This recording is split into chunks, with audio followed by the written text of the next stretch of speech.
আসসালামু আলাইকুম ওয়া রাহমাতুল্লাহি ওয়া বারাকাতুহু। আলহামদুলিল্লাহ, কুমিল্লা সোহাগাজী সদর দক্ষিণ সুবর্ণপুর পূর্বপাড়া বাইতুল নূর জামে মসজিদের কাজ চলতেছে। আলহামদুলিল্লাহ, আমরা এই কাজটা শুরু করেছি। 9 লক্ষ টাকা আমাদের এই কাজের জন্য ব্যয় হয়েছে। আলহামদুলিল্লাহ, এখন আমরা এই মসজিদের কাজ করতে যাইয়া আমাদের 1,77,000 টাকা ঋণ আছে। আমাদের এই মসজিদের কাজ আমরা চালু করব ইনশাআল্লাহ, অচিরেই কাজ চালু করব। তো এখানে আমাদের অনেক কাজ বাকি আছে, এই কাজগুলো করার জন্য লক্ষ লক্ষ টাকার প্রয়োজন। আলহামদুলিল্লাহ, আপনাদের সহযোগিতা আমরা চাই।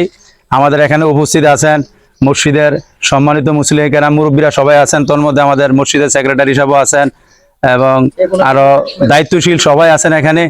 আলহামদুলিল্লাহ, আমরা আপনাদের কাছে আশাবাদী আমাদের এই মসজিদের কাজটা করার জন্য আপনাদের দানের হাতটা আপনারা বাড়াইবেন।